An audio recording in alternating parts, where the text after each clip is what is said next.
ಮಗು ಇರುತ್ತೆ, ಆ ಮಗುನು ಕೂಡ ಕೊಲೆ ಮಾಡ್ತಾರೆ. ಆ ಮಕ್ಕಳು ಇನ್ನು ಏನು ನೋಡಿರಲ್ಲ, ಅವ್ರನ್ನ ಸಾಯಿಸ್ಬಿಟ್ರೆ. ಹಾಯ್ ಎಲ್ರಿಗೂ ನಮಸ್ಕಾರ, ನಾನು ನಿಮ್ಮ ಮನೀಶ್ ಮಾತಾಡ್ತಾ ಇದ್ದೀನಿ. ನಿಮ್ಮ ಯೂಟ್ಯೂಬ್ ಚಾನಲ್ಗೆ ನಿಮ್ಮೆಲ್ರಿಗೂ ಸ್ವಾಗತ ಸುಸ್ವಾಗತ. ಸೊ ತುಂಬಾ ಬೇಜಾರಿನ ವಿಷಯ ಇವತ್ತು, ಇದೊಂಥರ ಕಾಮನ್ ವಿಷಯ ಆಗ್ಬಿಟ್ಟಿದೆ ನಂಗೆ. ಲೈಕ್ ನಾವು ನೋಡುವಾಗ್ಲೂ ಅಯ್ಯೋ ದಿನ ಇದ್ದಿದೆ ಅನ್ನೋ ಮಟ್ಟಕ್ಕೆ ಆಗ್ಬಿಟ್ಟಿದೀವಿ. ಅಷ್ಟು ಒಂಥರ ಕನ್ನಿಂಗ್ ಅಂತ ಹೇಳ್ಬೇಕಾ ಅಥವಾ ಏನು ಅಂತ ಹೇಳ್ಬೇಕು ಅನ್ನೋ ಪದಗಳೇ ಹುಡ್ತಾ ಇಲ್ಲ. ಚಿಕ್ಕಬಾಣವರದಲ್ಲಿ ಮೊನ್ನೆ ಆಗಿರೋ ಘಟನೆ, ರಾತ್ರಿ 11 ಗಂಟೆಯಲ್ಲಿ ಒಂದು ಹುಡುಗಿ ಮದ್ವೆ ಆಗಿರ್ತಾಳೆ, ಅವ್ರನ್ನ ಎಕ್ಸ್ ಹುಡುಗನ್ನ ಕರೆಸ್ಕೊಂಡು ಗಂಡನ್ ಕೊಲೆ ಮಾಡ್ತಾರೆ. ಪ್ಲಸ್ ಮಗು ಇರುತ್ತೆ, ಆ ಮಗುನು ಕೂಡ ಕೊಲೆ ಮಾಡ್ತಾರೆ. Double murder case. ಇದ್ರ ಬಗ್ಗೆ ಮಾತಾಡ್ತಾ ಹೋಗೋಣ ಬನ್ನಿ. ಹರಿಣಿ ಮತ್ತೆ ಅಭಿನಂದನ್ ಅಂತ ಹೇಳಿ ಇಬ್ರು ಕಪಲ್ಸ್ ಇರ್ತಾರೆ. ಸೊ ಇಬ್ರಿಗೂ ಮದ್ವೆ ಆಗಿರುತ್ತೆ, ಒಂದು ಮಗು ಕೂಡ ಇರುತ್ತೆ, ಗಂಡು ಮಗು ಇರುತ್ತೆ. ಸುಮಾರು ಅವ್ರು ನೋಡಿದ್ರೆ ಹೆಚ್ಚು ಕಮ್ಮಿ ಒಂದು 4-5 ವರ್ಷದ ಗಂಡು ಮಗು ಅನ್ಸುತ್ತೆ. ಅವ್ರನ್ನ ಹುಡುಗಿ ತನ್ನ ಎಕ್ಸ್ ಲವರ್ ಜೊತೆ ಸೇರ್ಕೊಂಡು ಅಥವಾ ಇನ್ನೊಬ್ಬ ಲವರ್ ಜೊತೆ ಸೇರ್ಕೊಂಡು ಗಂಡನ್ನ ಮತ್ತೆ ಮಗುನ ಇಬ್ರು ಮರ್ಡರ್ ಮಾಡಿದ್ದಾರೆ. ಅಂಡ್ ಇದ್ರಲ್ಲಿ ಇನ್ನೊಂದೇನು ಅಂದ್ರೆ, ಗಂಡನ್ನ ಸಾಯಿಸ್ಬಿಟ್ಟು ಗಂಡನ ಬಟ್ಟೆ ಬೇರೆ ಚೇಂಜ್ ಮಾಡಿದಾರಂತೆ. ಆ ಕೇಸ್ ಏನಾದ್ರು ಆಗ್ಲಿ, ಇನ್ವೆಸ್ಟಿಗೇಷನ್ ಏನಾದ್ರು ಆಗ್ಲಿ, ಅದೆಲ್ಲ ಪಕ್ಕಕ್ಕಿಡಿ. ಯಾರಿಗೆ ಶಿಕ್ಷೆ ಆಗುತ್ತೆ ಆಗಲ್ಲ ಅದೆಲ್ಲ ಬೇರೆ ವಿಷಯ. ನೀವು ಮೊನ್ನೆನೂ ಒಂದು ನೋಡಿದ್ರಿ ಕೇರಳದಲ್ಲಿ, ಲೈಕ್ ಮದುವೆ ಆಗಿರ್ತಾರೆ, ಅದಾದ್ಮೇಲೆ ಲೈಕ್ ಏನಾಗುತ್ತೆ, 3 ವರ್ಷ ಕಾಲೇಜ್ಗೆ ಹೋಗ್ಲಿ ಅಂದ್ಬಿಡ್ತಾನೆ, ಹೆಂಡ್ತಿನ ಕಾಲೇಜಿಗೆ ಕಳಿಸ್ತಾನೆ ಒಂದು ಒಳ್ಳೆ ಮೈಂಡ್ ಸೆಟ್ ಅಲ್ಲಿ. ಬಟ್ ಆ ಹುಡುಗಿ ಕಂಡಕ್ಟರ್ ಲವ್ ಮಾಡಿ ಕಂಡಕ್ಟರ್ ಜೊತೆ ಓಡಾಟೋಗ್ತಾಳೆ. ಅವತ್ತೆಲ್ಲರೂ ಹೇಳಿದ್ದು ನೀವು ನೋಡಿರ್ತೀರ ಎಲ್ಲ ಪೇಜ್ಗಳಲ್ಲಿ, ಟ್ರೋಲ್ ಪೇಜ್, ಮೀಮ್ಸ್ ಅಲ್ಲಿ, ನಿನ್ನ ಹುಡುಗಿ ನಿನ್ ಮದ್ವೆ ಆಗಿದ್ದವಳು ತುಂಬಾ ಒಳ್ಳೆಯವಳಪ್ಪ, ನಿನ್ನ ಸಾಯಿಸ್ಬಿಟ್ಟು ಹೋಗಿಲ್ಲ, ಹಂಗೆ ಹೋಗಿದ್ದಾಳಲ್ಲ, ಖುಷಿ ಪಡು ಅಂತ. ಸೊ ಇವತ್ತು ಗಂಡು ಮಕ್ಳಿಗೆ ಹೆಣ್ಣು ಸಿಗ್ತಾ ಇಲ್ಲ ಅಂತ ಎಷ್ಟೋ ಜನ ಹೇಳ್ತಿದ್ರು. ಇದೆಲ್ಲ ನೋಡಿದ್ರೆ ಯಾವ ಹೆಣ್ಣು ಸಿಗೋದು ಬೇಡ, ಯಾವ ಮದ್ವೆನೂ ಬೇಡ ಅನ್ಸ್ತದೆ. ಹೆಂಗೂರು ನಂಬೋದು, ಮದುವೆ ಆಗಿ 4-5 ವರ್ಷದ ಮಕ್ಕಳಿದ್ದು ಅವ್ರನ್ನೆಲ್ಲ ಚೆನ್ನಾಗಿ ನೋಡ್ಕೊಂಡು ಎಲ್ಲಾ ಮಾಡಿ ಸಡನ್ ಆಗಿ ಸಾಯಿಸ್ಬಿಡ್ತಾರೆ ಅಂದ್ರೆ ಏನ್ ಮಾಡ್ಬೇಕು ಅಂತ. ಇಷ್ಟೊಂದು ಯಾರು ಕೇಳೋರಿಲ್ವಾ, ಹೇಳೋರಿಲ್ವಾ. ಅಂಡ್ ಅವ್ರ ಈಗಿನ ಬರ್ತಾರೋ ಮೈಂಡ್ ಸೆಟ್ಗಳಲ್ಲಿ ಏನಿದೆ, ಈಗ ಗಂಡೀರು ಹೆಂಡ್ತಿರು ಸಾಯಿಸಿದ್ರು ಅನ್ನೋ ಕೇಸ್ ಕೇಳಿ ನಾನು ಸುಮಾರು ವರ್ಷಗಳೇ ಆಯ್ತು ಅನ್ಸುತ್ತೆ. ಮಾಡ್ತಾ ಇರ್ಬೋದು, ನಡೀತಾ ಇರ್ಬೋದು,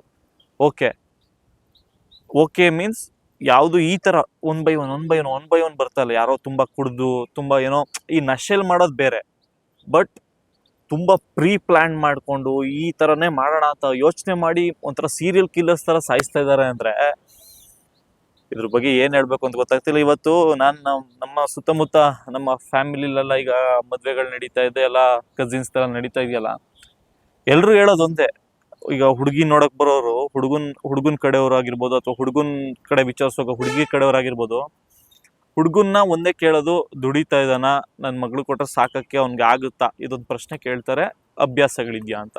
ಹುಡುಗನ್ ಕಡೆಯವ್ರು ಹುಡುಗಿರ್ ಮನೆಗ್ ಬಂದ್ಬಿಟ್ಟು ಎಷ್ಟು ಭಯದಲ್ಲಿ ಕೇಳ್ತಾ ಇದಾರೆ ಅಂದ್ರೆ, ನಿಮ್ ಹುಡುಗಿಗೆ ಯಾರು ಸವಾಸ ಇಲ್ಲ ಅಲ್ವಾ, ನೀವು ಗಿಲೇಜಲ್ಲೆಲ್ಲ ಯಾರನ್ನೂ ಲವ್ ಗಿವ್ ಮಾಡಿಲ್ಲ ಅಲ್ವಾ, ಯಾಕೆಂದ್ರೆ ನಮ್ಮ ಹುಡುಗ ಪಾಪ ಗೊತ್ತಾಗಲ್ಲ, ಅದು ಈ ಲೆವೆಲ್ ಕೇಳ್ಕೊತಾ ಇದಾರೆ ಅಂದ್ರೆ ಪ್ರತಿಯೊಬ್ರು ಹುಡುಗರು ಮನೆಯಲ್ಲಿ ಅವ್ರ ಪೇರೆಂಟ್ಸ್ಗೆ ಎಷ್ಟು ಭಯ ಬಂದಿರ್ಬೇಡ ಲೆಕ್ಕ ಹಾಕಿ. ಅಯ್ಯೋ, ಇದ್ರ ಬಗ್ಗೆ ನೀವುಗಳು ಏನ್ ಹೇಳ್ತೀರಾ, ನೀವುಗಳು ಏನ್ ಮಾತಾಡ್ತೀರಾ ಅನ್ನೋದು ನನಗೂ ಈಗ ನಮ್ಗೆಲ್ಲ ಹೆಂಗ್ ಅನ್ಸ್ಬಿಟ್ಟಿದೆ ಅಂದ್ರೆ, ಈ ಮದ್ವೆ ಅಂದ್ರೆ ಸಾಕು, ಎಲ್ರು ಈಗ ಹುಡುಗರೆಲ್ಲ ಅಯ್ಯೋ ಹೋಗೋ ನಜ್ಜಿ, ಅವಳು ಯಾರೋ ಬಂದು ನಮ್ಮನ್ನ ಸಾಯಿಸ್ಬಿಡಕ್ಕೆ ಅಥವಾ ಏನೋ ಹಾಕೊಟ್ಬಿಡಕ್ಕೆ. ಇವತ್ತು ನೆಮ್ಮದಿಯಾಗಿ ಯಾರೋನೋ, ನೀವು ನಂಬ್ತಿರೋ ಬಿಡ್ತಿರೋ, ಎಷ್ಟೋ ಅರೇಂಜ್ ಮ್ಯಾರೇಜ್ಗಳಲ್ಲಿ ಲಿಟ್ರಲಿ ಇವತ್ತು ನೆಮ್ಮದಿಯಾಗಿ ಅವ್ರು ನೈಟ್ ಊಟ ಮಾಡಕ್ಕೂ ಎದುರ್ತಾ ಇದಾರೆ. ಊಟದಲ್ಲಿ ಏನಿದೆಯೋ, ಏನ್ ಹಾಕಿದಾರೋ, ಅಥವಾ ಫುಲ್ ಬ್ಲೈಂಡ್ ಆಗಿ ಎಲ್ಲರೂ ಹೋಗಿ ಮಲ್ಗಕ್ಕೂ ಎದುರ್ಕೋತಾ ಇದಾರೆ, ಮಲ್ಗಿದಾಗ ಏನ್ ಮಾಡ್ಬಿಡ್ತಾರೋ. ಈ ಒಂದು ಭಯ, ಇನ್ಸೆಕ್ಯೂರಿಟಿ ಹುಡುಗರಲ್ಲಿ ಬಂದಿದೆ. ಈಗ ಹುಡುಗರು ಯಾರ ಹತ್ರ ಹೋಗಿ ಹೇಳ್ಕೋಬೇಕು, ಈಗ ಹುಡುಗರಿಗೆ ಸೆಕ್ಯೂರಿಟಿ ಯಾರು ಕೊಡ್ತಾರೆ? ಸೊ ಗೊತ್ತಿಲ್ಲ. ಸೊ ಚಿಕ್ಕಬಾಣವರದ ಕೇಸು ದಯವಿಟ್ಟು ಅಟ್ಲೀಸ್ಟ್ ನೀವು ಗಡ್ಡ ಹೆಂಡ್ತೀರೇನೋ, ಇನ್ ಕೇಸ್ ಜಗಳ ಆಡಿರ್ತೀರಾ, ನೀವೇನೋ ಮಾಡ್ಕೊಳ್ರಿ, ಏನಾರು ಮಾಡ್ಕೊಳ್ರಿ. ಮಕ್ಕಳು ಏನ್ರಿ ತಪ್ಪು ಮಾಡಿದ್ರು? ನೀವು ಏನೋ ಓದಿದ್ದೀರಾ, ಎಂಜಾಯ್ ಮಾಡಿರ್ತೀರಾ, ಮದ್ವೆ ಆಗಿರ್ತೀರಾ, ಸಂಸಾರ ಮಾಡಿರ್ತೀರಾ, ಎಲ್ಲಾ ತರದ ಲೈಫು ನೋಡಿರ್ತೀರಾ. ಆ ಮಕ್ಕಳು ಇನ್ನೂ ಏನು ನೋಡಿರಲ್ಲ, ಅವ್ರನ್ನ ಸಾಯಿಸ್ಬಿಟ್ರೆ ಜೀವಕ್ಕೊಂದು ಬೆಲೆ ಬೇಡವಾ? ಗೊತ್ತಿಲ್ಲ ಯಾವಾಗ ಬುದ್ಧಿ ಕಲಿತೀರಾ ಅಂತ. ಸೊ ದಯವಿಟ್ಟು ಈ ವಿಡಿಯೋ ನೋಡ್ತಾ ಇರೋರಾದ್ರು, ಯಾರಾದ್ರೂ ನೋಡ್ತಾ ಇದಾರೆ ಅಂದ್ರೆ, ಹೆಣ್ಮಕ್ಳಾಗಿರ್ಬೋದು ಗಂಡು ಮಕ್ಳಾಗಿರ್ಬೋದು, ದಯವಿಟ್ಟು ನಿಮ್ ಸುತ್ತಮುತ್ತ ಇರೋರ್ನ, ಜೊತೆಗೆ ನಿಮ್ಮನ್ನ ಒಂದ್ ಮಟ್ಟಕ್ಕೆ ತಾಳ್ಮೆಯಿಂದ ಇದ್ದು ಒಂದಷ್ಟು ಹೆಂಗೆ ಹೇಳ್ಬೇಕು, ಇದನ್ನ ಹೆಂಗಿದ್ನ ಈ ಸರಿ ಮಾಡ್ಬೇಕು ಅನ್ನೋಕೆ ಇದು ಏನು ವಿಷಯ ಇಲ್ಲ. ನಾವೇ ತಿಳ್ಕೊಬೇಕು ಇದನ್ನೆಲ್ಲ ನಾವು ಹೇಗೆ ಹ್ಯಾಂಡಲ್ ಮಾಡ್ಬೇಕು. ಒಂದು ಮದ್ವೆ ಅಂದ್ರೆ ಏನು, ರಿಲೇಶನ್ಶಿಪ್ ಅಂದ್ರೆ ಏನು, ಒಂದು ಜೀವದ ಬೆಲೆ ಅಂದ್ರೆ ಏನು. ದಯವಿಟ್ಟು ಒಂದಷ್ಟು ಜನಕ್ಕೆ ನಿಮ್ಗೆ ಗೊತ್ತಿರೋ ನಾಲೆಡ್ಜ್ನ ನೀವು ತಿಳಿಸಿ. ದಯವಿಟ್ಟು ಈಗ ಯಾರು ಮಾಡಬೇಡಿ, ಥ್ಯಾಂಕ್ ಯು.